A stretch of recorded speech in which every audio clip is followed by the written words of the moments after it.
Hello everybody, Joe here, welcome to the channel. So it is that time of the year again. Every year since I started my channel, I've been doing, this will be I believe my third year now, I've been doing a burpee workout. So it's a full burpee, and for every year I'm alive, I do 10 burpees. So I'm turning 42 now, and I'm going to do 420 burpees. So, I mean, this is a painful workout for me. I actually did it the first time and I didn't record it, and then I did it the second time and I deleted one of the slides of it, so that was kind of my fault. So I had to do it a third time. So this is actually the third time I've done it in about a week and a half. About 40 or so minutes of just suck. So embrace the pain. I encourage you to do the same thing.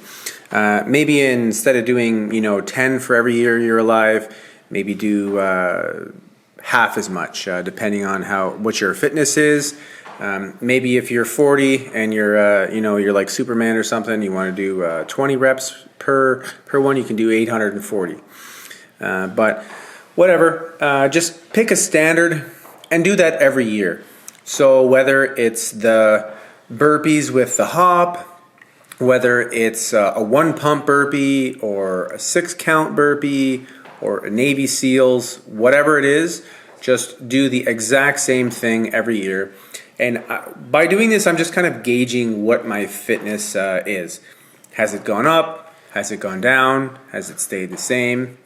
And I must say that it's actually gone up for me.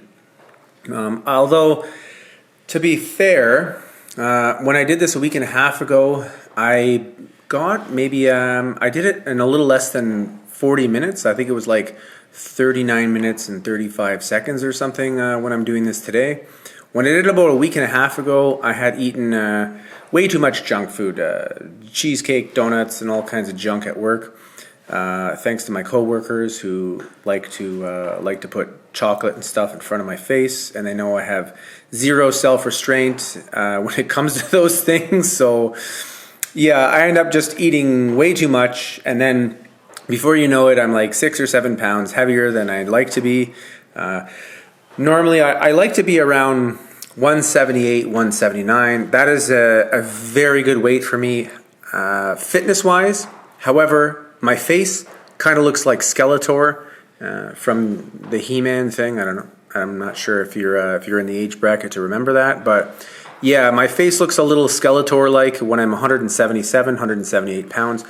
However, my fitness is just on par at that, and I just feel like I just have the agility and the strength of like a gorilla, the agility of a cat. I just feel fantastic at that weight. However, it is pretty much the winter now, or at least it is here in Alberta for sure, especially the northern Alberta areas. So I'm a little bit heavier. I was a little bit heavier filming this, maybe 4 or 5 pounds heavier than I like to be, probably around 185, 186. However, clearly my fitness has gone up, because when I did this last year, I did 410, and it took, I believe, the whole 41 minutes. And at the end of the 41 minutes, I was dying. I mean, I'm always dying at the end of this regardless, especially since usually the last, 10 or 20 reps, I'm really trying to kind of pick up the pace. I've always been a strong believer in finishing strong. Finish hard, finish fast.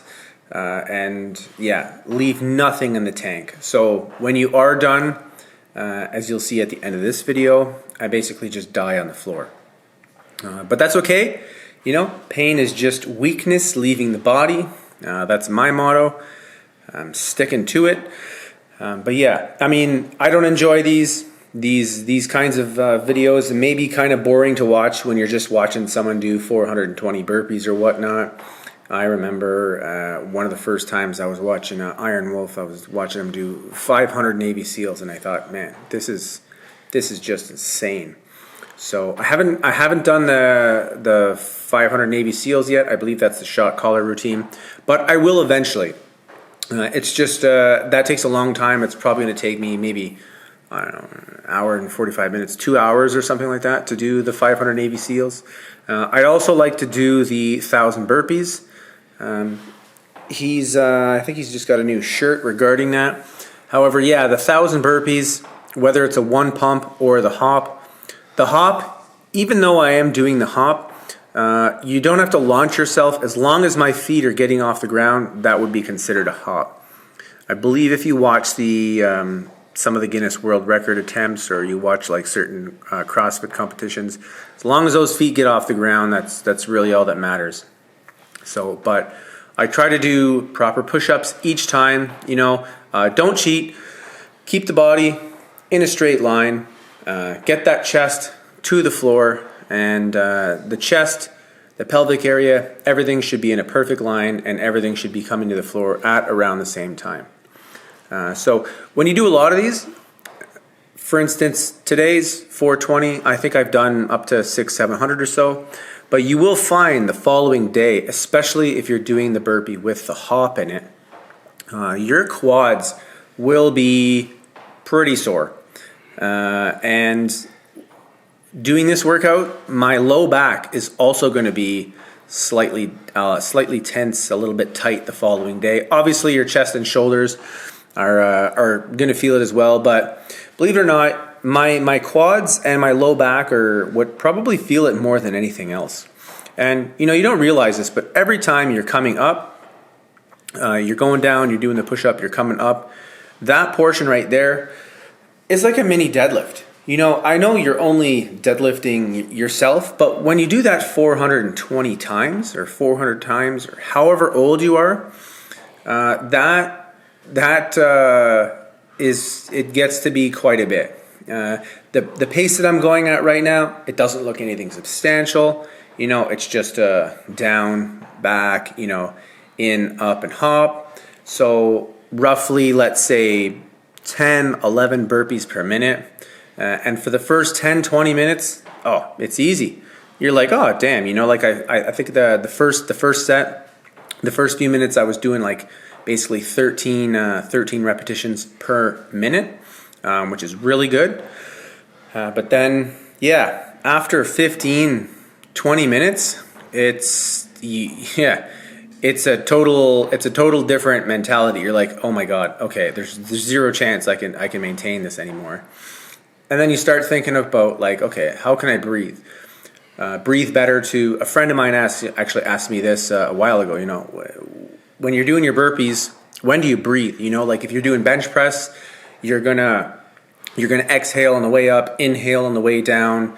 And for a lot of weight training things, you're inhaling one way and exhaling the other way. However, with burpees, you're just kind of, you're basically just inhaling and exhaling as much as you can whenever you can. So what I tend to do sometimes when I feel myself like feeling like I'm totally going to die, maybe pass out or something, I start to do kind of like a Wim Hof style breathing exercise. So that is when you overly force yourself to inhale and exhale. So you're inhaling fully, super deep. You're exhaling fully, super deep. And you do that. Believe it or not, if you do that for about 30 seconds or so, you're automatically, maybe not that it's same at that exact time, but within about 20 or 30 seconds, your body start to get in a little bit more of a relaxed and a calmer state. And it's kind of a concept like over-oxygenating or super-oxygenating your blood. I know I swim. I've gone to nationals a few years for swimming competitions. And since I don't swim as much as I like to, the pool where I live right now is closed. So when I go to do the qualifying heats this year, before I do that, for instance, I'm doing a 100 meter or 200 meter or 400 meter free or butterfly, whatever you're doing, before I do the start, for about a minute and a half or 2 minutes before I start the race, I will do this Wim Hof style breathing method. So again, it's just, in, out, in, out.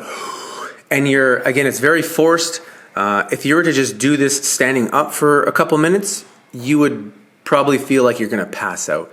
The first couple times I did this thing from YouTube that a friend sent me, I could feel my earlobes were starting to feel real hot. Your fingers start to kind of tingle. I can feel it tingle sensation in my head and stuff like that. And at the end of this workout, I should actually leave it in the description below. But at the end of the workout, you can't even stand up right away. Like, definitely you want to be laying down when you do it. When you stand up at the end of the workout, you feel crazy relaxed.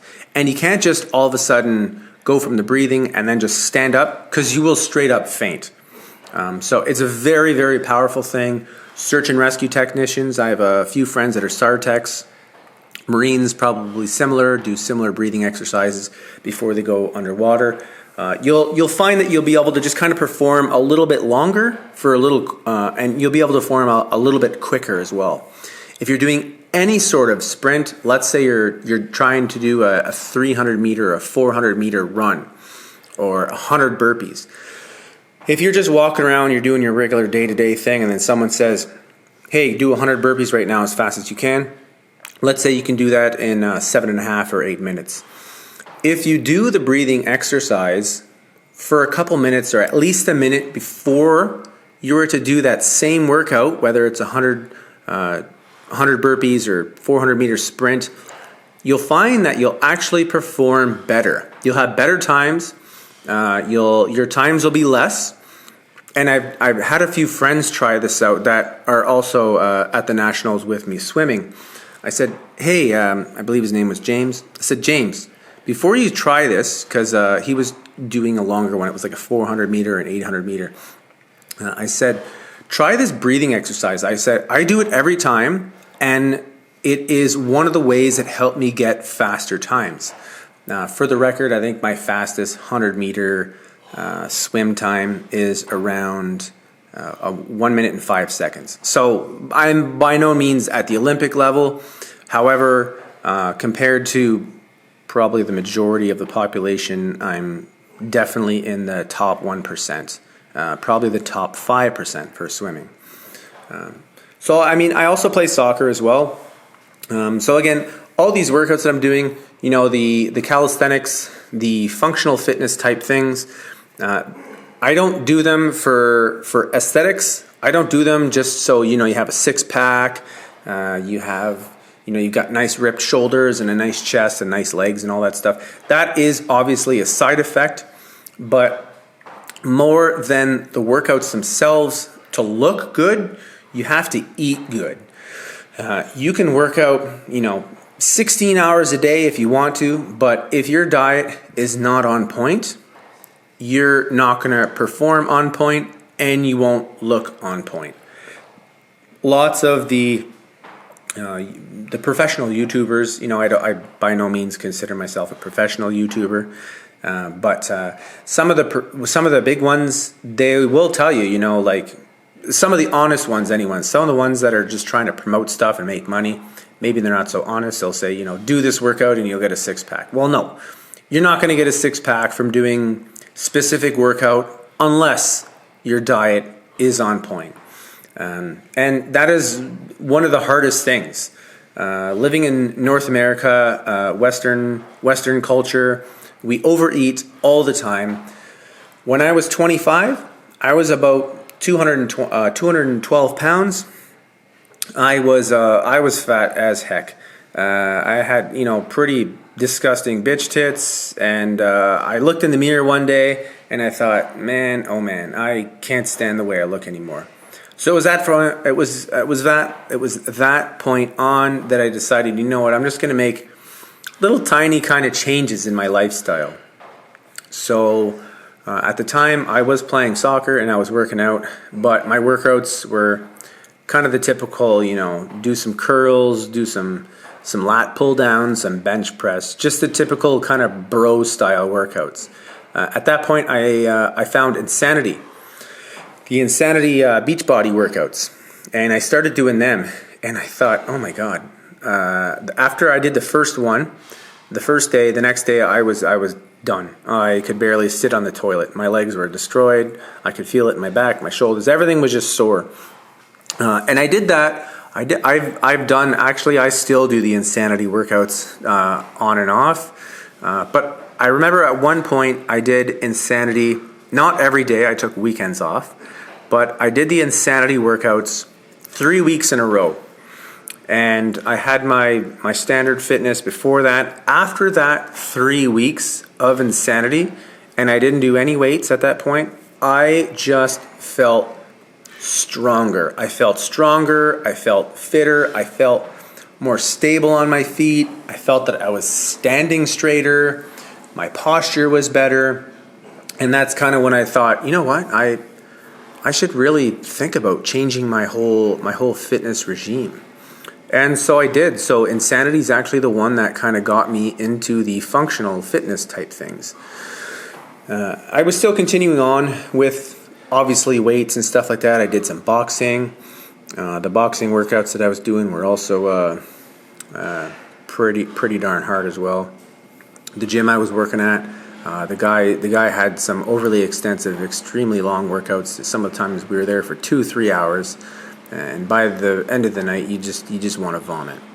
So, plus the sparring and all that stuff. They always used to say that my boxing was pretty on point, so they'd spar me with all these big goons, and I'd just be getting smashed and stuff like that, and whatever.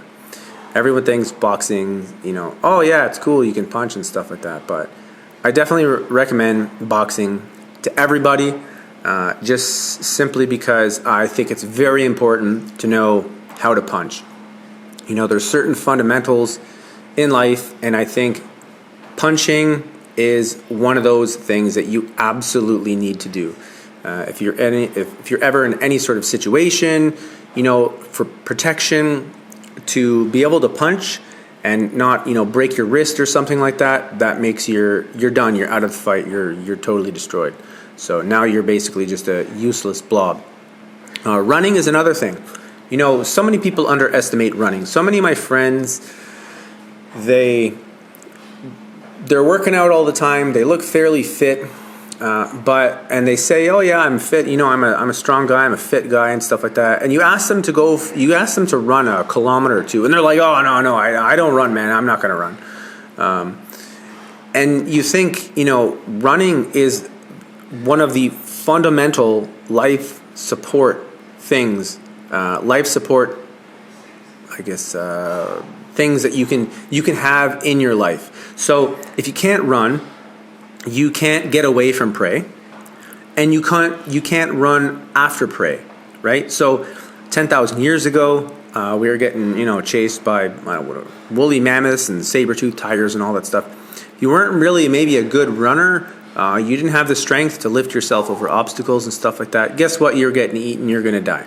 So to get away from the prey, you need to be able to run. Maybe you're trying to catch something, or you're trying to catch someone. Someone's hurt a loved one, or whatever. You need to be able to run to catch prey. So running is a fundamental. Burpee is just a full functional exercise. You're working everything in it.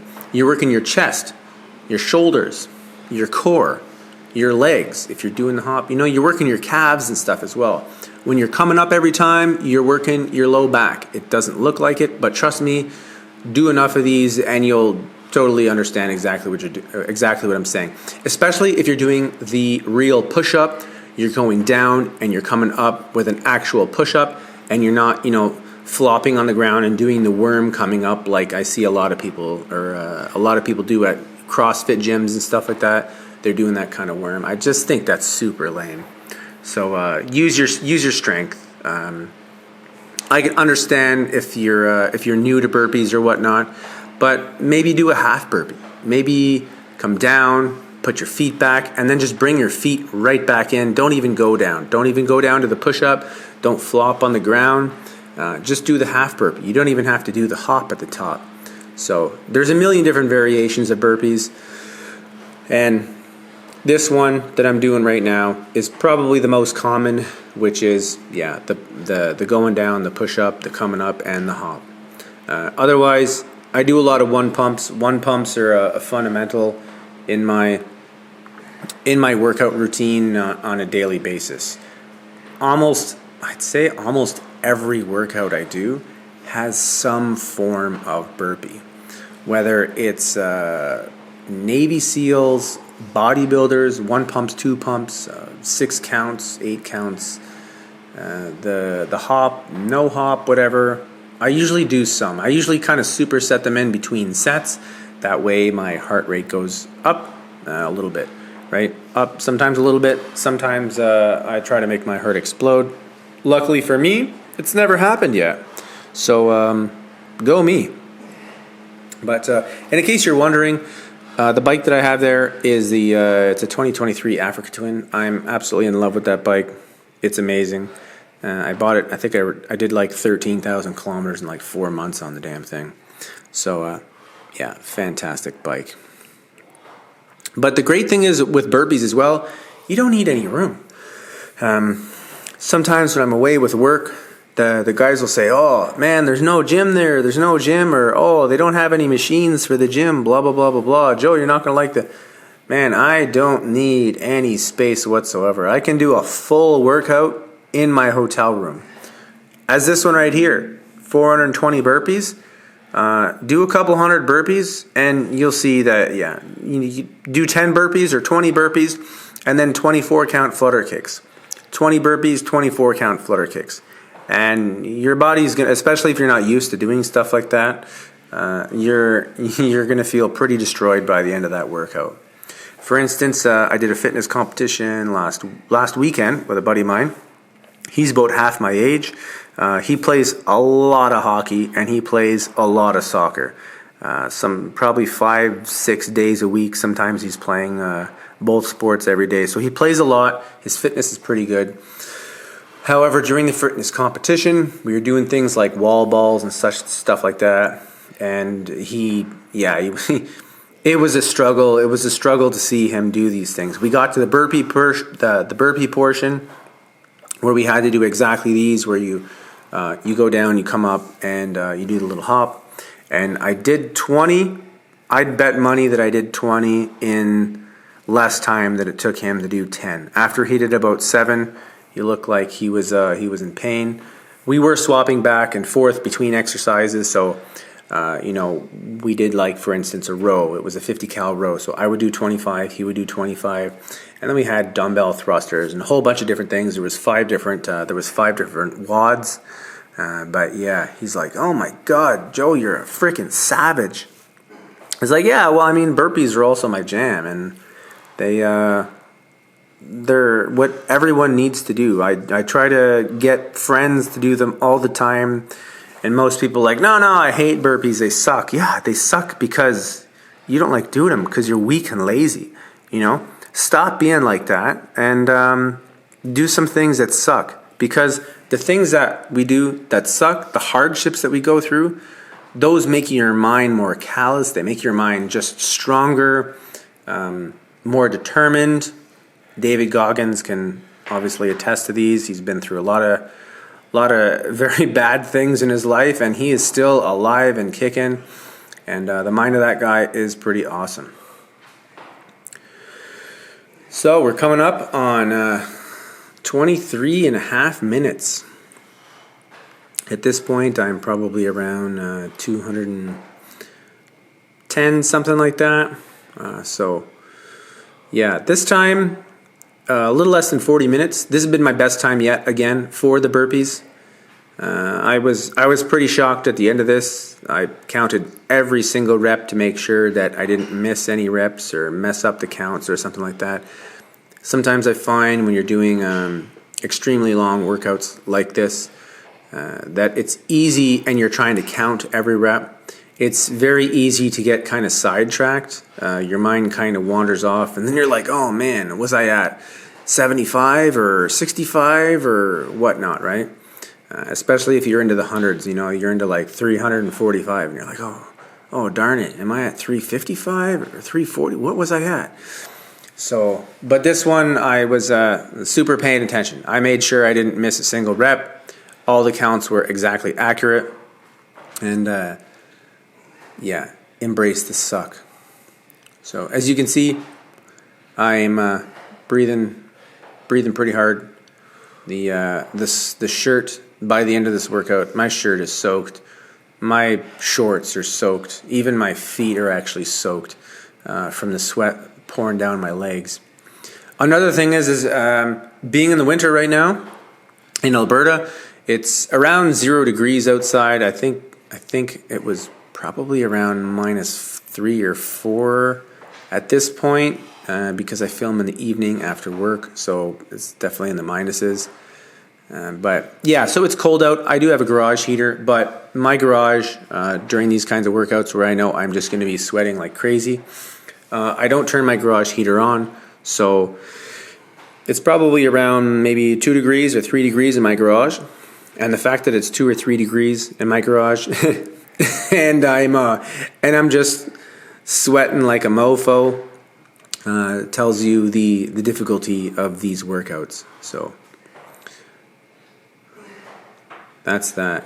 Yeah, pretty much everyone's. I get some comments at the gym sometimes. My buddies are like, "Man, you always got these weird ass headbands on and stuff like that," or sometimes I wear yellow ones or bright orange ones and stuff. And I make sure that I bring all my shower equipment to the gym if I'm going to the work gym or whatnot. Now, why don't you just shower at home? The people always ask me that all the time. Why don't you just shower at home? Why? Because I am soaked like I just got out of a pool after every workout. And I think it's gross to just jump into my truck at the end of a workout, totally soaked, and drive home. The majority of people, they go to the gym, they go through the movements, they do their bro style workouts, they talk to all their buddies, they take a whole bunch of selfies and stuff like that. Maybe they're going to sweat at most for a couple minutes, and that's it. And they don't really sweat. So the workouts that I do, if I'm at the gym and I'm working out for 60 minutes, that means if I say I worked out for 60 minutes, it means that my entire workout, not the time I spent at the gym, but the workout itself was 60 full minutes. So this means maybe I did 3 10-minute workouts and a 30-minute workout. Maybe I did 3 individual 20-minute workouts. But whatever I did, it added up to a full 60 minutes of real fitness and not, going from machine to machine to machine and that. Yeah, hopefully these videos, although this one's not the most exciting one, you're just basically watching me in pain for 40 minutes. But hopefully these videos motivate you to do these types of workouts as well. I know they're not enjoyable. I didn't enjoy doing this for the 3rd time at all. I was really dreading it, but I just feel like, you know what? What else am I going to do? What other workout am I going to do?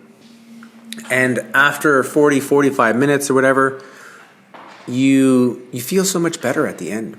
It's like if you wake up every morning, you wake up early, and you, right there I said I just did 300. So I'm at 300 burpees at this point.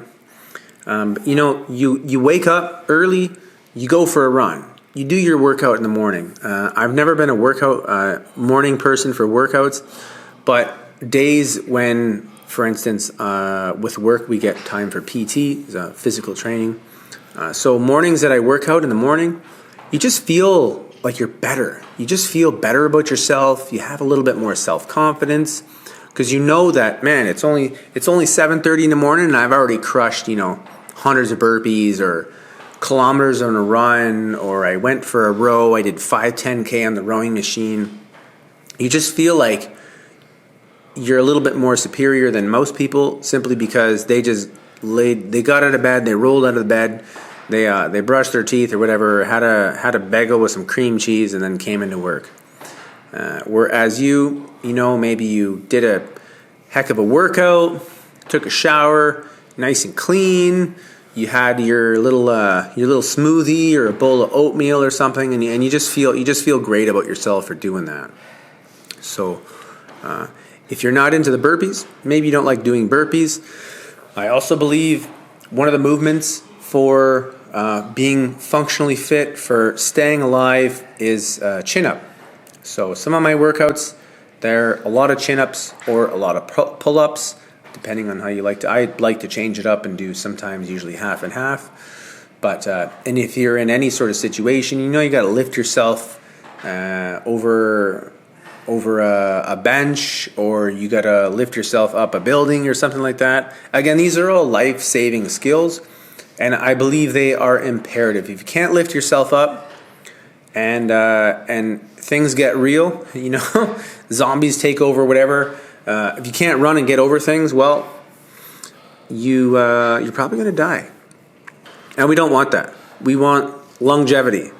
We want everlasting life and youth and all that stuff. So burpees, they're going to make you functionally fit for everything. Burpee, chin up. The 100 burpee, the 100 chirpies, which is one chin up, one burpee.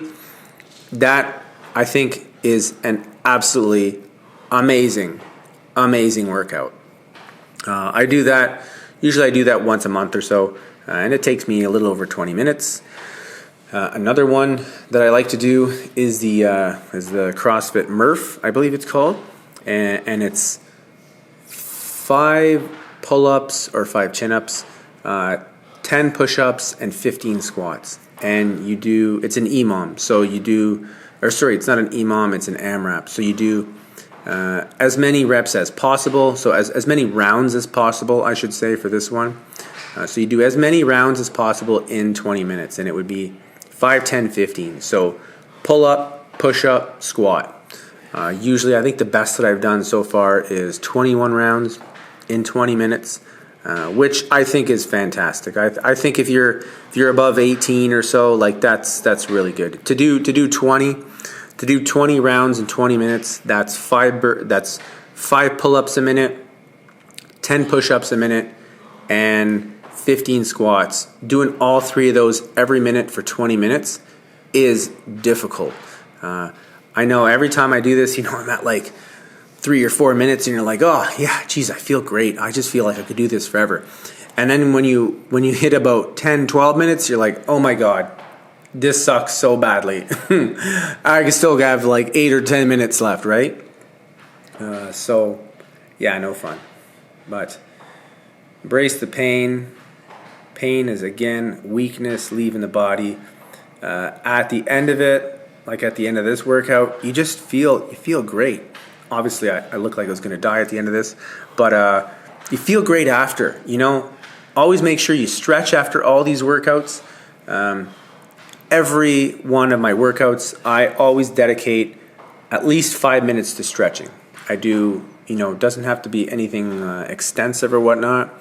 But I like to do some basic pigeon poses, downward dog. Downward dog is a fundamental stretching thing I think everyone needs to do. I have some friends that play sports that never really do any sort of stretching. You just put them in a simple downward dog, and they're like, oh, wow, geez, wow, this is so good, right? But yeah, you know, some simple lunges, some runner's poses. You can do like the bridge and have your hands back and kind of stretch out your shoulders. You can use a wall to stretch your chest and stuff like that. Roll your wrists around and put your wrists on the backside and put the palms down, and you can kind of roll them around on the ground, stretching out your wrists. If you're doing a lot of burpees, I highly recommend stretching your wrists, especially just because it does get hard on the wrists after a while. If you're doing, you know, I don't recommend doing 400 or 500 burpees every day. I don't think that's good for you. And the same thing is I don't believe in doing, you know, 15, 20 kilometer runs every day. I don't think that's good for longevity. I believe in variety. You know, I think variety is key. If you're doing a little bit of everything, that will make you fit, and you won't necessarily wear down certain things of your body. You know, you have runners, and eventually they have maybe they're gonna have some knee pains, they're gonna have some hip pains, back pains, and whatnot. Power lifters, well, they just get all messed up. Usually it's their back or their shoulder or whatnot. Swimmers, maybe it's probably going to be their shoulders, because that's the main thing that swimmers will have to deal with.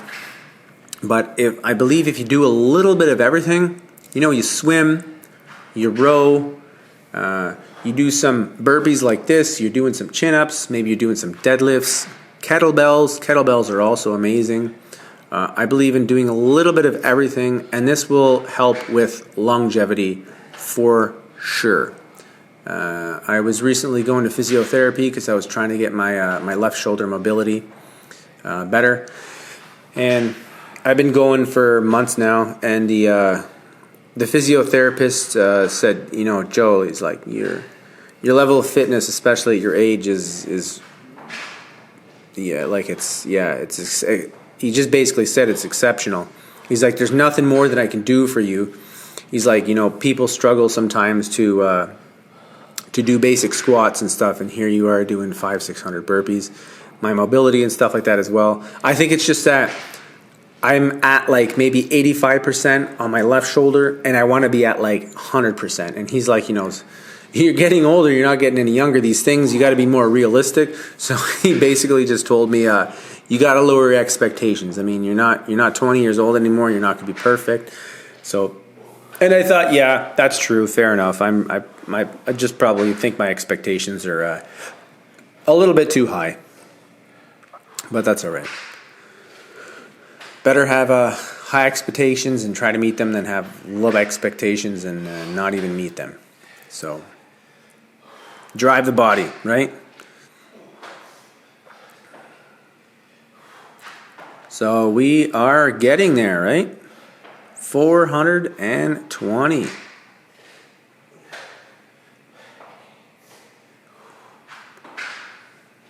By the end of this, my hands are always like totally black. This mat makes my hands look like they were somewhat almost painted.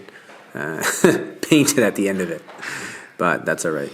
As long as I don't put my hands on the wall or anything that's white, which is a lot of things in my house, I'm good. Just go straight to the bathroom, wash the hands right after.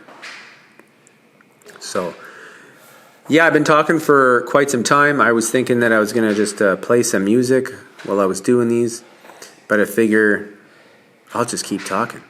A lot of my friends just tell me, Joe, stop talking. You just shut up, man. You talk too much. and yeah, I've realized this as I've almost been talking for almost 40 minutes now. But that's all right.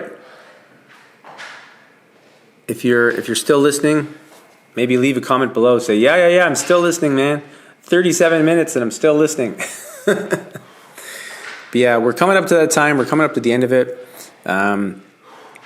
Towards the end, again, I'm always trying to push a little harder. So we got about 2 minutes left right now. And as you can still see that I'm pushing her, right? So I'm not slowing down. Usually the last minute, I try to even pick it up a little bit more as well. See, I keep looking at the timer and I'm like, come on, man, come on.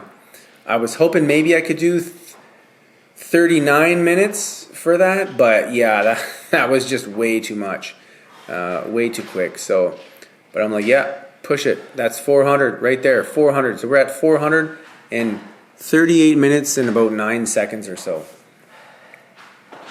So we got 20 to go. Really picking that pace up now. And again, deep breaths. Do that Wim Hof style breathing mechanism or breathing method. Overly deep breaths, even though you think, okay, I'm breathing. Just force that inhale in, force that exhale out. Do that repeatedly. Try and super oxygenate those lungs. Carry on with the suck.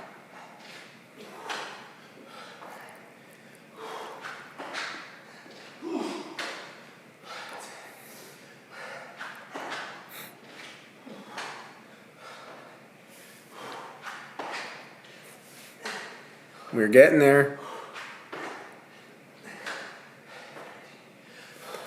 And so again, at the end of these, make sure you stretch. Doing these repetitive motions over and over and over is going to make you extremely sore the next day. So make sure you stretch. That's going to help in your recovery tenfold. If you don't stretch, you're going to be so ridiculously stiff the next day. So for me, 5-10 minutes, and I feel much better the following day. My recovery times are just so much better. So now that's it for me. You're going to see me just kind of die on the floor here. So I'll fade out, enjoy it, like it, leave a comment down below, hit the subscribe button, all that good stuff, and we will see you in the next video. See you later.